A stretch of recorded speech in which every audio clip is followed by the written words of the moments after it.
Hello students, welcome back to my YouTube channel P Khatri Mathematics classes. Today topic is class 12th Maths NCERT chapter 11 3 dimensional geometry exercise 11.3 introduction. Next topic क्या है बेटा हमारा coplanarity of two lines means एक ही plane में क्या होंगे हमारे पास दो लाइंस होंगी तो उसकी कंडीशन देखेंगे कि उनकी कंडीशन क्या बनने वाली है। क्लियर है?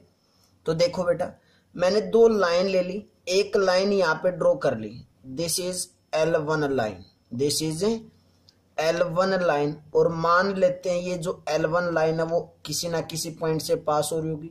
किस पॉइंट से पास हो रही है? मान लिया हमने ए पॉइंट से ये लाइन क्या हो रही है? पास हो रही है। ठीक है, उसके बाद अगर ये लाइन L1 है तो इसकी कुछ ना कुछ इक्वेशन भी लिखी गई होगी। तो सबसे पहले तो इसकी इक्वेशन लिख लेते हैं, let the given lines be. जो में गिवन लाइन है तो क्या लिखा मैंने? Let the given lines be. हमें जो गिवन लाइन है L1 लाइन की जो इक्वेशन है वो लिखी हमने क्या कि R vector equal to A1 vector plus के lambda times of B1 vector. That's clear. ऐसे लिखते थे बेटा लाइन की इक्वेशन। सेम ऐसे ही मैं L2 लाइन लूंगा, उसकी इक्वेशन लिखूंगा। उसकी क्या लिखी हमने? R vector equal to A2 vector plus के mu times of B2 vector. A2 क्या है, A1 क्या है, ये सब कुछ बताएंगे बेटा। ठीक है, उसके बाद अब देखो लाइन जो L1 है उसकी इक्वेशन क्या लिखी? A1 vector plus lambda times of B1 vector. That's clear. A1 क्या है? इस ओरिजिन से जो वेक्टर है मीन्स इस ओरिजिन का नाम रख लिया मैंने क्या है? O। मीन्स इसके कोऑर्डिनेट्स क्या होंगे बेटा? 0 0 और 0 होंगे। क्लियर है? मीन्स जो OA वेक्टर है, OA जो वेक्टर है उसका मीन्स A पॉइंट का जो पोजीशन वेक्टर वो क्या है? A1 वेक्टर होगा। क्लियर है? और lambda times of B1 vector means B1 vector क्या होता था? याद करो लाइन के अंदर B1 वेक्टर जो इस लाइन के क्या हो? पैरेलल वेक्टर हो, उसी को क्या बोलते थे? B1 vector. तो मान लेते हैं इसके पैरेलल ये वेक्टर क्या है? B1 वेक्टर जो किसके पैरेलल? लाइन L1 के। क्लियर है? एक हमारे पास यहाँ पे एक B2 वेक्टर होगा। क्या होगा? एक B2 वेक्टर। अब इस B2 वेक्टर के पैरेलल क्या लेंगे? Second line. तो सेकंड लाइन पैरेलल कुछ यहाँ पे ऐसे ले लेते हैं बेटा, this is line L2, this is line L2 और ये किस पॉइंट से पास हो रही है? B पॉइंट से पास हो रही है। और ये L2 लाइन किसके पैरेलल? B2 वेक्टर के। चेक कर लो लाइन L2 की जो इक्वेशन लिखी हुआ क्या लिखी है? A2 vector plus mu times of B2 vector. A2 vector क्या है? इस B पॉइंट का position vector means OB vector. अगर देखें तो यहाँ पे क्या है? OB vector. जो OB वेक्टर वो क्या है? A2 वेक्टर है मीन्स B पॉइंट का पोजीशन वेक्टर और A पॉइंट का पोजीशन वेक्टर क्या है? A1 वेक्टर है। That's clear. मैं स्केल से बना देता हूं बेटा ताकि स्ट्रेट लाइन बन जाए पूरी। ये क्या है हमारे पास? A पॉइंट का पोजीशन वेक्टर है। क्लियर है? सेम ऐसे हम AB वेक्टर भी निकाल सकते हैं बेटा। बोलो जल्दी से। AB वेक्टर भी निकाल सकते हैं, यहां से बिल्कुल निकाल सकते हैं। क्या आएगा वो बाद में बताएंगे, लेकिन AB वेक्टर निकाल सकते हैं या नहीं? बिल्कुल निकाल सकते हैं। क्लियर है? अब देखते हैं लाइन L1 की इक्वेशन लिख ली, लाइन L2 की इक्वेशन हमने लिख चुके हैं। That's clear. उसके बाद अब देखो अगर मैं AB वेक्टर की बात करता हूं, यहां से AB वेक्टर कैसे करते हैं? देखो A पॉइंट का पोजीशन वेक्टर क्या है? A vector. B पॉइंट का पोजीशन वेक्टर क्या है? A2 vector. और हमें क्या निकालना है? AB वेक्टर निकालना है। तो B पॉइंट के पोजीशन वेक्टर में से क्या माइनस होता है? A पॉइंट का पोजीशन वेक्टर। B पॉइंट का position vector is A2 vector minus के A पॉइंट का position vector is A1 vector. Means AB vector क्या आया? A2 वेक्टर माइनस के A1 वेक्टर आया। That's clear. उसके बाद ध्यान से देखना है हमारे पास क्या है? हम जो टॉपिक करें बेटा वो क्या है? Coplanarity of two lines means एक ही प्लेन में दो लाइन होंगी। तो लाइन L1 ली, लाइन L2 ली। लाइन L1 के पैरेलल B1 वेक्टर है, लाइन L2 के पैरेलल B2 वेक्टर है। तो जब हम B1 vector cross product of B2 vector करेंगे तो ध्यान से देखो B1 वेक्टर मींस क्या लगाने जा रहे हैं हम यहाँ पे? Right hand thumb rule. तो B1 वेक्टर की डायरेक्शन में हम क्या करेंगे? अपना पार्म और काल को किस साइड टर्न करेंगे B2 वेक्टर की तरफ तो जो थंब होगा हमारा उसके डायरेक्शन में हमें एक वेक्टर मिलेगा और वो वेक्टर कुछ बेटा ऐसे मिलेगा। That's clear. ऊपर की तरफ तो मान लेते हैं कि वो जो वेक्टर हमें मिला वो ये ऐसे मिल गया, यहाँ पे कुछ ऐसे मिल गया। That's clear. और वो क्या होगा, परपेंडिकुलर होगा इनके। क्लियर है। ये लाइन L1 ये है लाइन L1। ये हमें क्या मिला है, वेक्टर। कौन सा, B1 vector cross product of B2 vector मिला है। That's clear. और ये जो वेक्टर मिला हमने B1 vector cross product of B2 vector, ये क्या है, इस प्लेन के क्या है, परपेंडिकुलर। अगर मैं यहां से बोलूं कि AB वेक्टर की डॉट प्रोडक्ट इस वेक्टर के साथ करूं तो कितना होगा, 0 ऑब्वियसली। क्यों, क्योंकि AB एक वेक्टर है और B1 vector cross product of B2 vector क्या है, परपेंडिकुलर वेक्टर है। तो परपेंडिकुलर वेक्टर की और एक वेक्टर की डॉट प्रोडक्ट क्या होती है, 0 होती है। तो मैं यहां से क्या लिखने जा रहा हूं कि AB वेक्टर की डॉट प्रोडक्ट किसके साथ, B1 vector cross product of B2 vector equal to 0 होगी। That's clear. क्लियर है। यहां तक आप लिख भी सकते हो ऊपर बेटा कि the given lines are coplanar. जो गिवन लाइन है वो क्या है, कोप्लेनर मींस एक ही प्लेन में है। तो if and only if AB vector is perpendicular to B1 vector cross product of B2 vector. AB vector क्या है, परपेंडिकुलर। AB वेक्टर क्या है, परपेंडिकुलर है किसके, B1 vector cross product of B2 vector के। या बोले कि B1 vector cross product of B2 vector इस वेक्टर के परपेंडिकुलर है। एक ही बात है। दैट्स क्लियर यहां तक। तो दोनों की डॉट प्रोडक्ट क्या होगी, ऑब्वियसली 0 होगी। क्लियर है। अब AB वेक्टर कितना आ चुका है, A2 वेक्टर माइनस की A1 वेक्टर की डॉट प्रोडक्ट किसके साथ, B1 vector cross product of B2 vector. That's equal to कितना आया, 0 है। तो ये हमारे पास क्या आ चुकी है, कंडीशन आ चुकी है किसकी, condition of coplanarity of two lines आ चुकी है। That's clear. क्या आ चुकी है हमारे पास, condition of coplanarity of two lines. That's clear. Clear यहां तक। उसके बाद अब इसकी कार्टेशियन फॉर्म पे बात करते हैं। किस पे बात करेंगे, कार्टेशियन फॉर्म पे कि इसकी कार्टेशियन फॉर्म कैसे होगी और क्या होगी, कैसे आएगी। That's clear. किस पे बात करने जा रहे हैं, कार्टेशियन फॉर्म पे। क्लियर है। आपको फील करना है बेटा, A2 वेक्टर क्या है, A2 वेक्टर मैंने क्या बताया, जो B पॉइंट मींस लाइन जो L2 लाइन B पॉइंट से पास हो रही थी उस B पॉइंट का क्या है, पोजीशन वेक्टर। A1 वेक्टर क्या है, जो लाइन L1 जिस पॉइंट से पास हो रही थी, किस पॉइंट से पास हो रही थी, A पॉइंट से, उस A पॉइंट का position vector. B1 vector means जिसके पैरेलल लाइन L1 है। B2 वेक्टर मींस जिसके पैरेलल लाइन L2 है। आपको फील करना पड़ेगा। क्लियर है यहां तक। अब कार्टेशियन फॉर्म की बात करते हैं कि कार्टेशियन फॉर्म क्या होगी। देखते हैं, ध्यान से देखेंगे। सबसे पहले मैं कार्टेशियन फॉर्म लिखता हूं कि जब भी इसकी कार्टेशियन फॉर्म होगी तो वो कैसे हमने निकालनी है, वो डायरेक्ट लिखता हूं और मैं डायरेक्ट ही याद करनी बेटा। That's clear. क्लियर है। तो क्या आएगा हमारे पास Cartesian form, x2 minus x1, उसके बाद y2 माइनस के y1 और Z2 minus Z1। That's clear. इसके नीचे A1 B1 C1, यहाँ पे A2 B2 और C2 का डिटरमिनेंट किसके इक्वल होगा, 0 के इक्वल होगा। अब बात करते हैं x1 x2 y1 y2 z1 z2 क्या है, A1 B1 C1 क्या है, A2 B2 C2 क्या है। चेक करेंगे बेटा, क्या देखते हैं क्या है। देखो, जब इन दोनों लाइंस की मैंने इक्वेशन लिखी थी L1 और L2 लाइन की, L1 और L2 लाइन की इक्वेशन लिखी थी, मींस B1 वेक्टर ये है, B2 ये वेक्टर ये है। तो जो इस B1 वेक्टर के स्केलर कंपोनेंट्स होंगे वो क्या होंगे, डायरेक्शन से रेशियोज, और B2 वेक्टर की जो स्केलर कंपोनेंट्स होंगे वो भी क्या होंगे, डायरेक्शन से रेशियोज। और ये B1 वेक्टर कुछ ऐसे ही तो होगा। B1 वेक्टर क्या होगा, A1i कैप प्लस के B1 J कैप और प्लस के C1 K कैप, ऐसे ही होगा बेटा। सेम ऐसे ही जो B2 vector means line L2 के पैरेलल, वो B2 वेक्टर क्या होगा, A2i कैप प्लस के B2 J कैप प्लस के C2 K cap. That's clear. अब हमें पता चल चुका है बेटा, चल गया ना पता कि A1 B1 C1 क्या है और A2 B2 C2 क्या है, आपको फील करना है। That's clear. उसके बाद बात करते हैं कि X1 Y1 Z1 क्या है, X2 Y2 Z2 क्या है। तो X1 Y1 Z1 क्या है, जो गिवन पॉइंट A था जहां से लाइन L1 पास हो रही थी, किस पॉइंट से, A पॉइंट से, उस A पॉइंट के जो कोऑर्डिनेट्स होते हैं मींस X1 Y1 और Z1 है।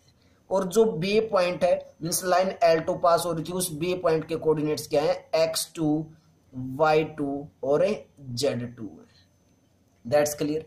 अगर हमें ये सारी चीजें गिवन है तो क्या हम कार्टेशियन फॉर्म नहीं निकाल सकते, इस डिटरमिनेंट को क्या कर देंगे, सोल और किसके इक्वल पुट कर देंगे, 0 के इक्वल हमारे पास क्या आ जाएगी, कार्टेशियन फॉर्म आ जाएगी। क्लियर है। आपको बेटा लाइन की वेक्टर फॉर्म भी गिवन मिल सकती है, वेक्टर फॉर्म से ये निकाल सकते हैं ऑब्वियसली। X2 Y2 Z2 क्या होंगे, बी पॉइंट का मीन्स जो सेकंड लाइन थी जहां से वो पास हो रही थी, उस पॉइंट का पोजीशन वेक्टर के क्या होंगे, ये कोऑर्डिनेट्स होंगे। That's clear.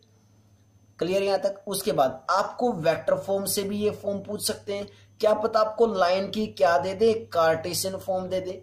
अगर आपको लाइन की कार्टेशियन फॉर्म दे रखी होगी तो और इजी हो जाएगा। मान लेते हैं L1 लाइन की जो कार्टेशियन फॉर्म दी वो क्या दी, x minus x1 divided by A1, y minus y1 divided by B1 और z minus z1 divided by C1, ऐसे ही होती है।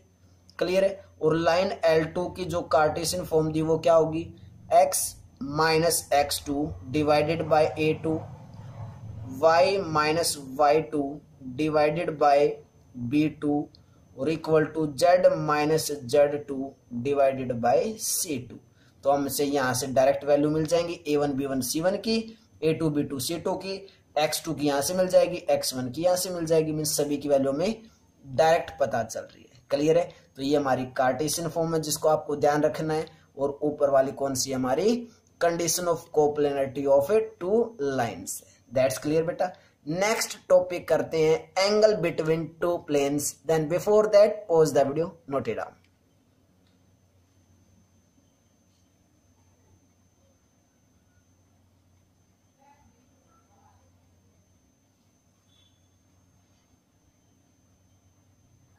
नेक्स्ट टॉपिक क्या बेटा हमारा, angle between two planes, means दो प्लेन के बीच का हमें एंगल कैसे फाइंड आउट करेंगे वो देखते हैं। तो मैंने दो प्लेन्स यहाँ पे बेटा ड्रॉ कर लिए हैं, इन दोनों प्लेन्स के बीच का क्या निकालना, हमें एंगल निकालना है। क्लियर है। तो देखो मान लेते हैं ये हमारे पास प्लेन फर्स्ट है, ये कौन सा प्लेन है, प्लेन फर्स्ट है, और ये कौन सा प्लेन है, plane second, this is plane second. Clear है।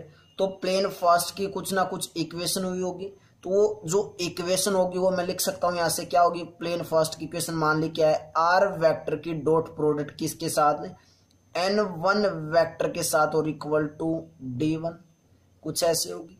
सेम प्लेन टू की जो इक्वेशन होगी वो मान लेते हैं क्या है, आर वेक्टर की डॉट प्रोडक्ट किसके साथ, n2 वेक्टर के साथ और इक्वल टू में d2। क्लियर है। n1 वेक्टर क्या होता था, याद करो बेटा, n1 वेक्टर नॉर्मल वेक्टर होता था, n2 वेक्टर भी यहाँ पे क्या होगा, नॉर्मल वेक्टर होगा। क्लियर है। इन दोनों प्लेन्स के बीच का हमें एंगल निकालना है, तो मैं किन दो के बीच एंगल निकाल दूं, नॉर्मल वेक्टर्स के बीच में एंगल निकाल दूं। क्लियर है। मैंने क्या लिया, एक प्लेन फर्स्ट का जो नॉर्मल वेक्टर वो क्या है, n1 है, तो ये मान लेता हूं मैं क्या है, n1 वेक्टर। ठीक है, नॉर्मल यूनिट है, नॉर्मल वेक्टर। और जो प्लेन सेकंड का जो नॉर्मल वेक्टर वो क्या है, n2, ये मान लिया हमने n2 वेक्टर। तो इन दोनों नॉर्मल वेक्टर्स के बीच का एंगल निकाल दो तो क्या आ जाएगा, दोनों प्लेन्स के बीच का एंगल आ जाएगा। क्लियर है। अब ये एंगल कैसे फाइंड आउट करते हैं वो लिखते हैं। इसका डायरेक्ट फार्मूला बेटा आपको डायरेक्ट ही याद करना है, कंसेप्ट में नहीं जाएंगे। क्या होगा कि cos theta equal to n1 vector की डॉट प्रोडक्ट किसके साथ, n2 वेक्टर के साथ, और divided by magnitude of n1 vector into magnitude of n2 vector और कंप्लीट का मोड। बस ये फार्मूला है, बिल्कुल इजी बेटा।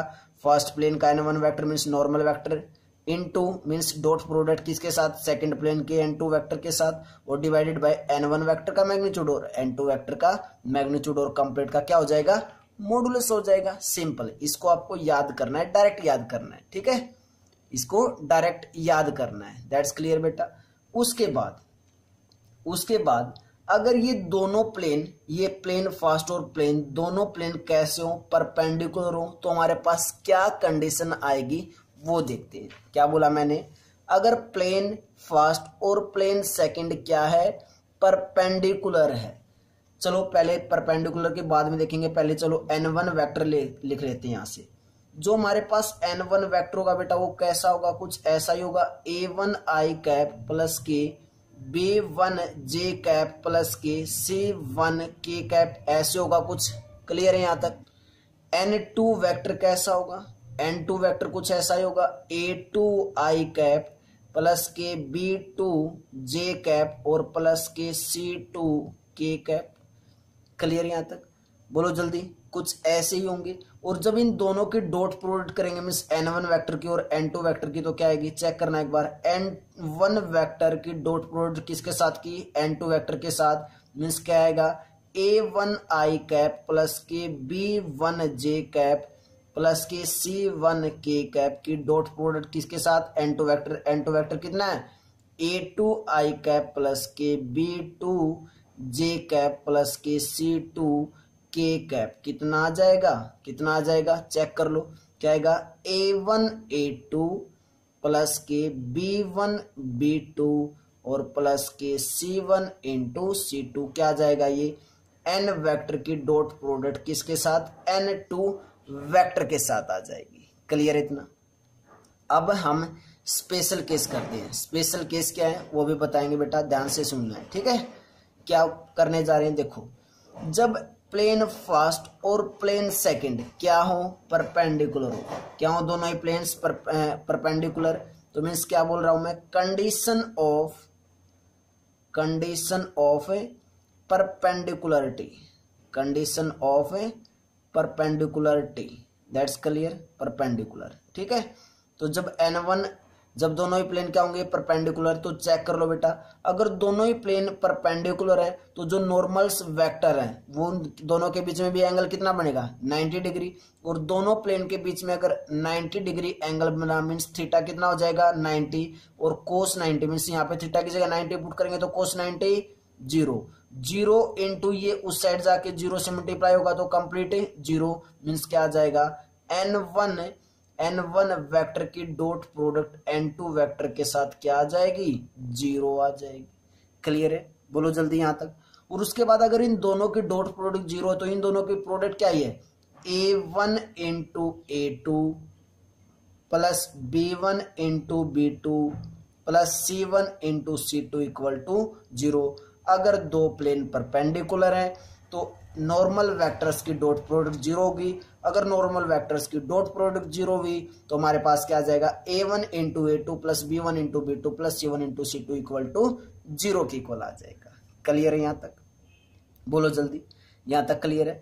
उसके बाद अगर दोनों जो हमारे पास प्लेन है, अगर वो दोनों प्लेन क्या हो, पैरेलल हो, ये तो फर्स्ट कंडीशन थी। कौन सी कंडीशन है ये, फर्स्ट। सेकंड कंडीशन देखते हैं, अगर दो प्लेन्स क्या हो, parallel, means condition of parallel, condition of parallel, अगर प्लेन्स क्या हो, पैरेलल्स हो, दैट्स क्लियर। तो हमारे पास कंडीशन क्या होगी, a1 upon a2 equal to b1 upon b2 equal to c1 upon c2। अगर दोनों ही प्लेन क्या हो बेटा, पैरेलल हो, condition of parallel means both planes are parallel, तो क्या आ जाएगा, a1 by a2 equal to b1 by b2 equal to c1 by c2। और आपको पता है a1 क्या है, b1 क्या है, c1 क्या है, a2 क्या है, b2 क्या है, c2 क्या है, ये आपको पता है। क्लियर है यहां तक। उसके बाद यहां से एक चीज और बता देते हैं बेटा, अगर आपको मान लो कि डायरेक्ट आपको क्या गिवन है, प्लेन फर्स्ट और प्लेन सेकंड के जो नॉर्मल वेक्टर्स हैं, नॉर्मल वेक्टर कौन कौन सा है, n1 वेक्टर और n2 वेक्टर कैसे हैं, नॉर्मल वेक्टर से दोनों ही प्लेन्स की। तो मान लो इस n1 वेक्टर की क्या दे रखी है, मैं डायरेक्ट डायरेक्ट अगर आपको डायरेक्शंस रेशोज गिवन हो, मीन्स क्या गिवन आपको direct A1 A2 B1 B2 C1 C2 means इसकी वैल्यू गिवन हो, क्योंकि A1 B1 C1 क्या थी बेटा, चेक कर लो। N1 वेक्टर की डायरेक्शंस रेशोज है, N2 वेक्टर की directions ratios A2 B2 C2 given है।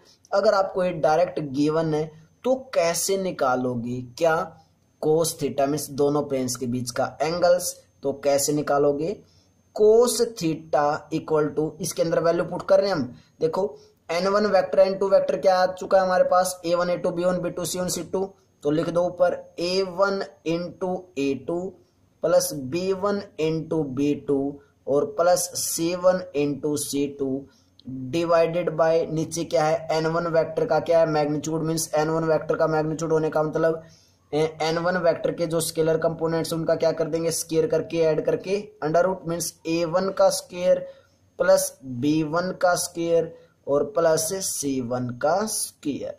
सेम ऐसे ही उसके बाद क्या है N2 वेक्टर का magnitude means A2 square plus के B2 स्क्वायर प्लस के C2 स्क्वायर और उसका अंडर रूट। क्लियर है, तो ये ऐसे हम कोस थीटा निकाल सकते हैं, मीन्स दो प्लेन्स के बीच का एंगल निकाल सकते हैं। कब, जब हमें डायरेक्ट या तो क्या दे रखा हो नॉर्मल वेक्टर्स की डायरेक्शंस रेशोज डायरेक्ट दे रखी हो, या फिर अगर हमें डायरेक्ट नहीं भी दे रखी तो भी ये फार्मूला हम अप्लाई करके दोनों प्लेन्स के बीच का एंगल निकाल सकते हैं। दैट्स क्लियर बेटा।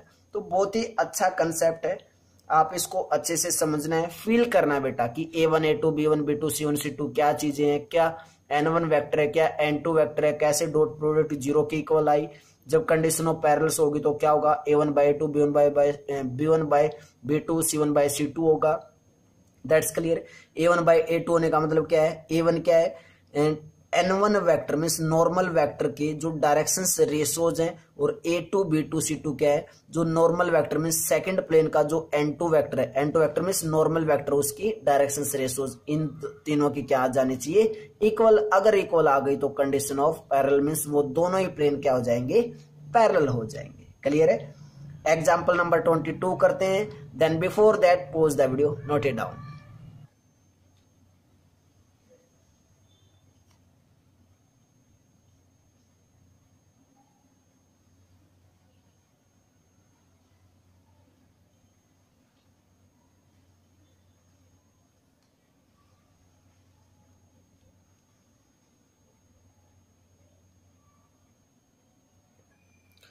टॉपिक क्या बेटा हमारा नेक्स्ट है, distance of a point from a plane, means एक पॉइंट से एक प्लेन के बीच का अगर हमें डिस्टेंस निकालना तो कैसे निकालेंगे, क्या फार्मूला होगा। क्लियर है। तो देखो मैंने 3D फिगर के अंदर एक प्लेन बनाया, इस प्लेन का नाम रख लिया बेटा हमारे पास क्या है π1 प्लेन। क्लियर है।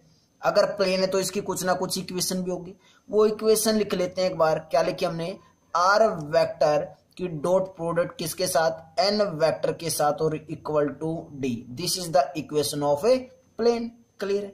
अब ये पॉइंट 3D में, तो ये मान लेते हैं पॉइंट क्या हमारे पास P, इस P पॉइंट के कुछ ना कुछ कोऑर्डिनेट्स भी होंगे, मान लिए क्या हमारे पास x1 y1 और z1। क्या बेटा x1 y1 z1 क्या है P पॉइंट के कोऑर्डिनेट्स। इस P पॉइंट से हमें क्या निकालना है डिस्टेंस निकालना है, किसका प्लेन का। क्लियर है। तो कैसे निकालेंगे वो डिस्टेंस, वो देखते हैं। क्लियर है। तो मैं स्केल की हेल्प से बेटा एक लाइन ड्रॉ कर लेता हूं एक बार। क्या निकालना हमें, इस पॉइंट से इस प्लेन तक का डिस्टेंस निकालना है। तो हम बेटा क्या निकालने जा रहे हैं, इस गिवन पॉइंट से इस प्लेन तक का परपेंडिकुलर डिस्टेंस निकालेंगे। क्या निकाल रहे हैं, परपेंडिकुलर डिस्टेंस मीन्स 90 डिग्री का एंगल होगा यहाँ पे इस प्लेन के ऊपर। क्लियर है। तो हमें ये निकालना है, मान लेते हैं जो हमारे पास परपेंडिकुलर डिस्टेंस है ये क्या है कैपिटल डी है। हमें क्या निकालना है, कैपिटल डी निकालना है। तो क्या आएगा, कैसे निकलेगा ये, capital D means perpendicular distance कहां से कहां तक, एक गिवन पॉइंट से प्लेन तक कितना होगा ए वेक्टर। ए वेक्टर क्या है बताते हैं, ए वेक्टर क्या है, इस पी पॉइंट का जो पोजीशन वेक्टर होगा उसको मैंने क्या बोला है ए वेक्टर बोला है। इस P के जो कोऑर्डिनेट्स हो क्या है x1 y1 z1, तो इस P पॉइंट का जो पोजीशन वेक्टर है पोजीशन वेक्टर क्या बोला है मैंने, ए वेक्टर बोला है, that's clear. A vector clear क्या है, जो गिवन पॉइंट होगा उसका पोजीशन वेक्टर होगा, क्लियर है। तो डी किसके इक्वल आया, ए वेक्टर की डॉट प्रोडक्ट किसके साथ, एन वेक्टर के साथ। एन वेक्टर क्या है, प्लेन का नॉर्मल वेक्टर है, माइनस के डी और डिवाइडेड बाय एन वेक्टर का मैग्नीट्यूड और कंप्लीट का modulus. This is the formula for perpendicular distance from a given point to a given plane, clear है। यहां पे लिख भी दो कि ए वेक्टर क्या है, where a vector is the position vector of point P point का क्या है, पोजीशन वेक्टर, क्लियर है। अब हम परपेंडिकुलर डिस्टेंस निकालेंगे, किसका, ध्यान से देखना मैं क्या कर रहा हूं। अब फिर से मैं डिस्टेंस निकालना चाहता हूं, कहां से, गिवन जो पॉइंट वो मान लेते हैं क्या है, ओरिजिन। जो गिवन पॉइंट अब की बार वो क्या है, ओरिजिन, मीन्स इस ओरिजिन से इस प्लेन के बीच का फिर से क्या निकाल रहा हूं मैं, डिस्टेंस, मीन्स परपेंडिकुलर डिस्टेंस निकाल रहा हूं। मैंने क्या लिखा बेटा कि perpendicular distance of a plane की इक्वेशन भी लिख दो चाहे। प्लेन की इक्वेशन क्या है, आर वेक्टर की डॉट प्रोडक्ट एन वेक्टर के साथ equal to d from origin, plane से ओरिजिन तक क्या निकाल रहे हैं, परपेंडिकुलर डिस्टेंस। जैसे यहां से ये पॉइंट कहीं भी हो सकता है, तो ये पॉइंट पी यहाँ पे था, अब ये पॉइंट पी मैंने क्या मान लिया, ओरिजिन पे। तो अगर ओरिजिन पे है तो बेटा देखो, अगर ये P point given point origin हो गया तो क्या इस ओरिजिन का पोजीशन वेक्टर कुछ होगा, जीरो होगा ऑब्वियसली। बेटा ओरिजिन का जो पोजीशन वेक्टर है, मीन्स ए वेक्टर है, वो क्या हो जाएगा, जीरो। और जब ए वेक्टर जीरो होगा तो यहाँ पे a vector into something vector, means zero into N vector, वापिस क्या हो जाएगा, ये जीरो हो जाएगा। मीन्स डी किसके इक्वल आया, modulus of minus of d divided by n vector का मैग्नीट्यूड। बोलो जल्दी से, कितना है हमारे पास, d minus d divided by n vector का मैग्नीट्यूड और कंप्लीट का मॉडुलस, और कंप्लीट का मॉडुलस है तो माइनस डी क्या बन जाएगा, plus D. Means capital D किसके इक्वल आ गया, डी अपॉन एन वेक्टर का magnitude. This is the distance कहां से कहां तक है, ओरिजिन से प्लेन तक का डिस्टेंस कैसे निकालेंगे, डी अपॉन एन वेक्टर का मैग्नीट्यूड, क्लियर है। और चेक कर लो बेटा, जब मैंने एक फॉर्म लिखी थी किसकी, प्लेन की, r vector into n vector equal to d, तो ये डी क्या नहीं होता था, परपेंडिकुलर डिस्टेंस से नहीं होता था। कब होता था ये परपेंडिकुलर डिस्टेंस से, जब मैं क्या लिखता था, r vector into n cap equal to d. अब ये डी क्या होगा, परपेंडिकुलर डिस्टेंस होगा, क्या होगा अब ये, परपेंडिकुलर डिस्टेंस फ्रॉम ओरिजिन, ऐसे ही बताया था ना मैंने। और चेक कर लो फ्रॉम ओरिजिन, सॉरी क्या आएगा यहाँ पे, ओरिजिन, क्लियर है। और मैंने यही बताया था कि यहाँ पे n r vector into n cap कब आएगा, जब n vector divided by n vector का मैग्नीट्यूड से लेफ्ट हैंड साइड भी और राइट हैंड साइड भी किससे डिवाइड किया था, एन वेक्टर के मैग्नीट्यूड से। अब ये क्या बनेगा, परपेंडिकुलर डिस्टेंस, चेक कर लो, वही तो आया है परपेंडिकुलर डिस्टेंस, कब आया, डी अपॉन एन वेक्टर का मैग्नीट्यूड। इसलिए मैंने वहां पे मैं बता के नहीं आता कि कैसे ये परपेंडिकुलर डिस्टेंस बना है। इस फार्मूले से पता चल गया बेटा, डी अपॉन एन वेक्टर का मैग्नीट्यूड क्या आ चुका है, परपेंडिकुलर डिस्टेंस आ चुका है अभी। और उसका नाम मैंने दोबारा से क्या रख दिया था, स्मॉल डी ही रख दिया था वहां पे, क्लियर है। तो ये क्या बन जाएगा, r vector dot product of n cap equal to d, और दिस डी क्या है, perpendicular distance from origin, clear है बेटा। तो ये बहुत ही अच्छा टॉपिक था, आपको अच्छे से प्रिपेयर करना है, समझना है, फील करना है फिगर से कि मैंने कैपिटल डी किसको बोला है, ए वेक्टर किसको बोला है, परपेंडिकुलर डिस्टेंस कैसे निकाला है ओरिजिन से, सारी चीज आपको फील करनी है। अगर आप फिर उसके बाद क्वेश्चंस पे जाओगे तो बहुत बेटा क्वेश्चन बहुत ही इजी लगने वाले हैं, क्लियर है।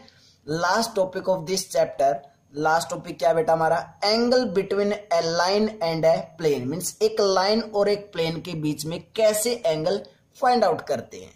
तो before that pause the video, note it down.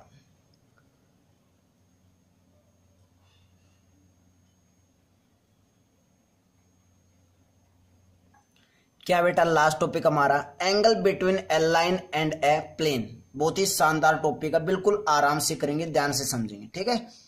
एक लाइन और एक प्लेन के बीच का एंगल हमें निकालना है, बिल्कुल ठीक बात। तो देखो ये मैंने एक प्लेन ड्रॉ कर रखा है, ठीक है, ये मैंने क्या ड्रॉ कर रखा है, एक प्लेन। तो हमें जो एंगल निकालना सबसे पहले मैं वो बता देता हूं, ये मैंने प्लेन पे ही किया काम, ठीक है बेटा। तो ये हमारे पास ऐसे एक लाइन है, ये ऐसे एक लाइन है, ये वाली, ठीक है। ये एक कोई भी लाइन है, इस लाइन और इस प्लेन, ये एक प्लेन है, ये एक लाइन है, तो हमें ये एंगल बताना है कि ये वाला एंगल क्या आएगा, ये वाला एंगल। इस एंगल को मैंने क्या बोल लिया, फाई नाम दे दिया बेटा। क्या नाम दिया हमने इसको, फाई नाम दे दिया। क्लियर है, मीन्स मेन हमारा जो एम है वो क्या है कि ये फाई एंगल निकालना है। क्लियर है। अब ये फाई एंगल निकालने के लिए मैं इसके अंदर कुछ कंस्ट्रक्शन मीन्स कुछ अपनी तरफ से कर रहा हूं। क्या, देखो एक लाइन और एक प्लेन के बीच में एंगल होगा, तो इस प्लेन की कोई ना कोई इक्वेशन लिखी गई होगी, इस प्लेन की कोई ना कोई इक्वेशन होगी। तो इस प्लेन की सबसे पहले इक्वेशन मान लेते हैं। प्लेन की जो इक्वेशन है वो क्या होती है, आर वेक्टर की डॉट प्रोडक्ट एन वेक्टर के साथ और इक्वल टू डी होती है। अगर एक लाइन के बीच में और एक प्लेन के बीच में एंगल निकालना है तो हम सबसे पहले एक लाइन की इक्वेशन भी लिख लेते हैं। लाइन की जो इक्वेशन होती है वो क्या होती है, r vector equal to a vector plus के lambda times of b vector. Clear है। अगर ये एक लाइन है, अगर ये एक लाइन तो मैं इसको एज ए वेक्टर भी बोल सकता हूं। क्यों, क्योंकि बेटा जो जिस लाइन की हमारे पास इक्वेशन गिवन है ये बी वेक्टर उसके पैरेलली तो होगा, इस लाइन के क्या होगा, ऑब्वियसली पैरेलल होगा, तो मैं इसको एज ए वेक्टर भी ट्रीट कर सकता हूं। क्लियर है। और एन वेक्टर क्या है, एक नॉर्मल वेक्टर मीन्स परपेंडिकुलर होगा। तो इस एन वेक्टर को मैंने यहाँ पे अगर परपेंडिकुलर होगा इस प्लेन पे तो यहाँ पे ऐसे ड्रॉ कर सकता हूं, this is the n vector, this is the n vector. तो इस एन वेक्टर और ये जो लाइन है जिसको मैं एज ए वेक्टर ट्रीट कर रहा हूं, इन दोनों के बीच में कुछ ना कुछ एंगल बनेगा, बोलो जल्दी। उसको मैंने क्या बोल दिया, थीटा बोल दिया। क्या बोल दिया, थीटा बोल दिया। दैट्स क्लियर, बोलो जल्दी। अभी और हम काम करके आए थे कि क्या काम करके आए थे बेटा, चेक कर लो एक बार, क्या काम करके आए थे पीछे। अभी हमने किया था ना कि दो प्लेन्स के बीच में एंगल कैसे निकालते हैं, अभी काम किया था। तो हमारे पास वहां पे फार्मूला क्या था बेटा, cos theta equal to modulus of first plane का normal vector means N vector की डॉट प्रोडक्ट सेकंड प्लेन के नॉर्मल वेक्टर के साथ और डिवाइडेड बाय फर्स्ट प्लेन का नॉर्मल वेक्टर का मैग्नीट्यूड और सेकंड प्लेन के नॉर्मल वेक्टर का मैग्नीट्यूड। यही फार्मूला करके आए थे, चेक कर लो। क्लियर है, यही क्या था ना। उसके बाद अब यहाँ पे एक प्लेन है और एक लाइन है, इन दोनों के बीच का मैं क्या निकालना चाहता हूं, एंगल निकालना चाहता हूं। तो बिल्कुल बेटा निकाल सकते हैं। इसको एज हमने क्या माना है, बी वेक्टर मानना है। बी वेक्टर क्यों मानना है, क्योंकि जो लाइन होती है, गिवन लाइन होती है, वो बी वेक्टर के पैरेलली तो होती है, तो इसको एज ए वेक्टर भी ट्रीट कर सकते हैं। तो यहां से कोस थीटा जब निकालेंगे बेटा, एंगल निकालेंगे कोस थीटा, तो क्या आएगा, n1 वेक्टर मीन्स क्या बोल सकता हूं, n वेक्टर, या b और n वेक्टर के बीच में निकाल रहे हैं तो मैं यहां पे क्या बोलूंगा, सॉरी यहां पे n वेक्टर आएगा, n कैप नहीं, ठीक है, मिस्टेक हो जाती है बेटा। तो क्या है हमारे पास b वेक्टर। अब हमारे पास एक प्लेन की जगह क्या है, एक लाइन है, एक लाइन मीन्स एक वेक्टर है और एक प्लेन है। तो b वेक्टर की डॉट प्रोडक्ट n वेक्टर के साथ डिवाइडेड बाय b वेक्टर का मैग्नीट्यूड और n वेक्टर का मैग्नीट्यूड और कंप्लीट का मॉडुलस। ये हमारे पास क्या आ जाएगा, कोस थीटा आ जाएगा। लेकिन हमें क्या चाहिए, फाई चाहिए। ध्यान से देख लो, हमें क्या चाहिए, फाई मीन्स एक लाइन और एक प्लेन के बीच का एंगल मीन्स फाई चाहिए। अब चेक कर लो, ये नॉर्मल, अगर ये एक नॉर्मल वेक्टर तो एक कंप्लीट एंगल कितना बनाएगा, थीटा बनाएगा। ये कंप्लीट एंगल कितना बनाने वाला है थीटा, अगर ये कंप्लीट एंगल कितना बनाने वाला है 90 डिग्री। अगर ये कंप्लीट 90 है और ये थीटा है तो क्या इस फाई को मैं लिख नहीं सकता, 90 माइनस थीटा होगा, ऑब्वियसली होगा। कितना होगा ये 90 माइनस थीटा होगा। क्लियर है यहां तक, बोलो जल्दी। 90 माइनस फाई होगा, सॉरी 90 माइनस थीटा होगा। और देखो ध्यान से, ये मैंने जो लैंग्वेज लिखी इसको मैं एक बार पढ़ता हूं, सेम यही चीज है बिल्कुल। देखो the angle between a line and a plane is the, means एक लाइन और एक प्लेन के बीच में जो एंगल होगा वो क्या होगा, complement of the angle. Complement means 90 degree, complement of the angle between the line and normal to the plane. जो लाइन और नॉर्मल टू द प्लेन के बीच में बना है उसका कॉम्प्लीमेंट होगा, मीन्स 90 माइनस थीटा होगा, और वही तो बना है, चेक कर लो। क्लियर है बेटा यहां तक। उसके बाद हमें क्या निकालना है, फाई एंगल निकालना है ना। तो फाई देखो ध्यान से देखो, क्या मैं कोस थीटा को इक्वल लिख सकता हूं किसके, साइन ऑफ 90 माइनस के थीटा, बिल्कुल लिख सकता हूं। क्वाड्रेंट में जाके बेटा 90 पे क्या होती है, ट्रिग्नोमेट्री रेशियो चेंज होती है, तो sine 90 minus theta means first quadrant में। कौन से क्वाड्रेंट में, फर्स्ट क्वाड्रेंट में। फर्स्ट क्वाड्रेंट में सभी ट्रिग्नोमेट्री रेशियोज क्या होती है, पॉजिटिव, तो क्या हो गया, साइन का तो चेंज हो जाएगा कोस में, और एंगल कितना लास्ट में थीटा, तो कोस है थीटा। मीन्स इस कोस थीटा की जगह क्या पुट कर सकते हैं, साइन 90 माइनस थीटा पुट कर सकते हैं। और 90 माइनस थीटा किसके इक्वल है, फाई के इक्वल। तो क्या मैं यहां से नहीं लिख सकता कि साइन फाई आ चुका है किसके इक्वल, कोस थीटा के इक्वल।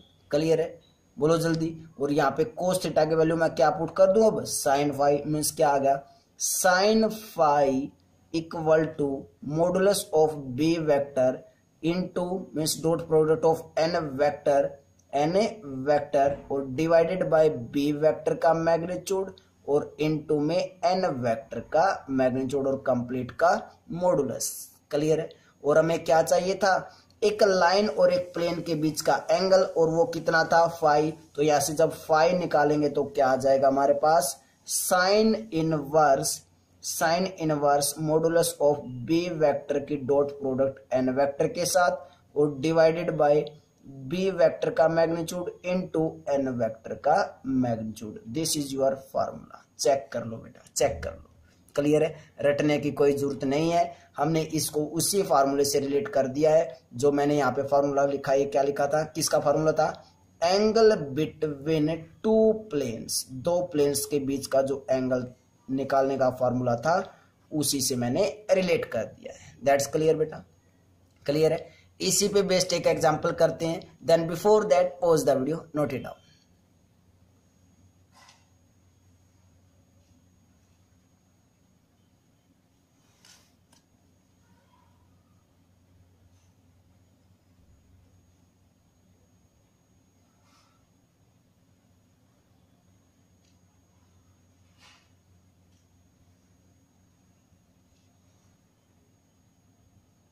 क्या एग्जाम्पल बेटा, find the angle between the line, line means line की कार्टेशियन फॉर्म दे रखी है, and the plane this means एक लाइन दे दी और एक प्लेन दे दिया, उन दोनों की इक्वेशन गिवन है, हमें क्या निकालना है, एंगल निकालना है इस लाइन और इस प्लेन के बीच का। क्लियर है, तो देखते हैं इसका सोल्यूशन। बहुत ही इजी है, कुछ भी मुश्किल नहीं है। देखो जो हमने फार्मूला निकाला था अभी भी, एक लाइन और एक प्लेन के बीच के एंगल निकालने का, वो क्या था, साइन फाई इक्वल टू किसके इक्वल था, मॉडुलस ऑफ बी वेक्टर की डॉट प्रोडक्ट एन वेक्टर के साथ और डिवाइडेड बाय बी वेक्टर का मैग्नीट्यूड और इनटू एन वेक्टर का मैग्नीट्यूड और कंप्लीट का मॉडुलस। ऐसे ही था बेटा फार्मूला। क्लियर है। अब बात आती है सर बी वेक्टर कैसे आएगा, एन वेक्टर कैसे आएगा। अगर ये दो चीजें आ जाए तो फाई तो निकाल लेंगे हम तभी। अब देखते हैं बी वेक्टर क्या बोला था मैंने, जो लाइन के पैरेलल हो और अगर कार्टेशियन फॉर्म दे रखी तो ये कुछ ऐसे होगी, x minus x1 divided by a, y minus y1 divided by b और z minus z1 divided by c। Clear है। और ये ए बी सी क्या होते थे, डायरेक्शन रेशोज किसके, जो उस लाइन के पैरेलल वेक्टर होता था, और वो वेक्टर क्या होता था, बी वेक्टर। मीन्स हमसे यहां से क्या मिला, बी वेक्टर क्या मिला, 2i कैप, ए की वैल्यू 2, बी की वैल्यू 3, सी की वैल्यू 6, तो 2i कैप प्लस के 3j कैप और प्लस के 6k cap means B vector तो मिल चुका है। क्लियर है। अब इस प्लेन पे आते हैं, इस प्लेन पे। क्लियर है। हमें क्या चाहिए, एन वेक्टर चाहिए। तो ये क्या है, 10x प्लस के 2y माइनस के 11z इक्वल टू 3, यही है। और जो प्लेन की इक्वेशन होती है वो क्या होती है, आर वेक्टर की डॉट प्रोडक्ट किसके साथ, एन वेक्टर के साथ इक्वल टू डी। क्लियर है। तो क्या मैं इसको, इस लेफ्ट हैंड साइड को ऐसे नहीं लिख सकता, r vector into N vector, n vector क्या हो जाएगा यहां से 10i कैप प्लस के 2j कैप और माइनस के 11k कैप और इक्वल टू 3।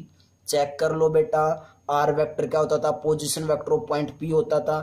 जब यहाँ पे आर वेक्टर पुट करोगे एक्स आई कैप वाई जे कैप प्लस के जेड के कैप और इसकी इस वेक्टर के साथ मल्टीप्लाई करोगे तो वापस यही फॉर्म नहीं आ जाएगी।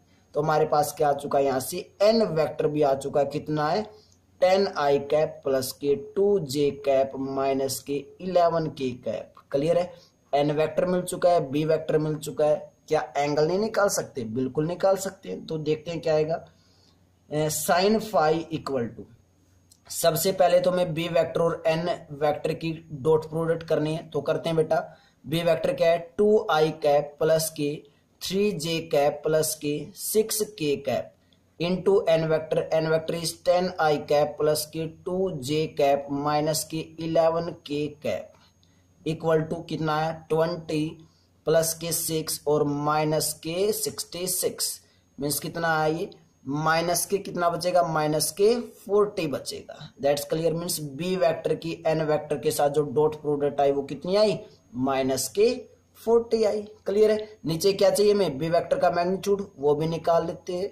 बी वेक्टर का मैग्नीट्यूड करेंगे तो कितना आएगा, चेक कर लो। ये बी वेक्टर, इसका मैग्नीट्यूड निकालेंगे तो क्या आएगा, अंडर रूट ऑफ 2 का स्क्वायर 4, 3 का स्क्वायर 9 और 6 का स्क्वायर 36 मीन्स कितना आया, अंडर रूट 49 मीन्स कितना आया, 7 आ गया। मीन्स बी वेक्टर का जो मैग्नीट्यूड आया वो कितना आया, 7 आ चुका है। क्लियर है। उसके बाद हमें क्या चाहिए, एन वेक्टर का भी मैग्नीट्यूड, तो एन वेक्टर का मैग्नीट्यूड भी निकाल लेते हैं। N vector magnitude equal to under root of N vector का है, एन वेक्टर ये रहा, तो क्या आएगा, 10 का स्क्वायर 100 प्लस 2 का स्क्वायर 4 प्लस 11 का मीन्स माइनस 11 का स्क्वायर 121 आएगा। सभी को ऐड करेंगे तो ये बनेगा under root of 225 means N vector का जो मैग्नीट्यूड आया, चेक कर लो, अंडर रूट 225 किसके इक्वल होता है, 15 के इक्वल होता है। बोलो जल्दी, किस किस का मैग्नीट्यूड आ चुका है, बी वेक्टर का भी और एन वेक्टर का भी। वैल्यू पुट करनी है बस। बी वेक्टर और dot product of N vector कितना आया है, माइनस के 40 डिवाइडेड बाय बी वेक्टर का मैग्नीट्यूड 7 इंटू एन वेक्टर का मैग्नीट्यूड इज 15 और कंप्लीट का क्या है, मॉडुलस है। मीन्स क्या आया, sine phi equal to minus 40 का क्या बन जाएगा, प्लस 40 कौन बनाएगा, मैग्नीट्यूड, और इंटू 7 इंटू 15, 5 3 जा 15, 5 8 जा 40 मीन्स कितना आया, sine phi equal to 8 upon 21। हमें क्या निकालना है, एंगल।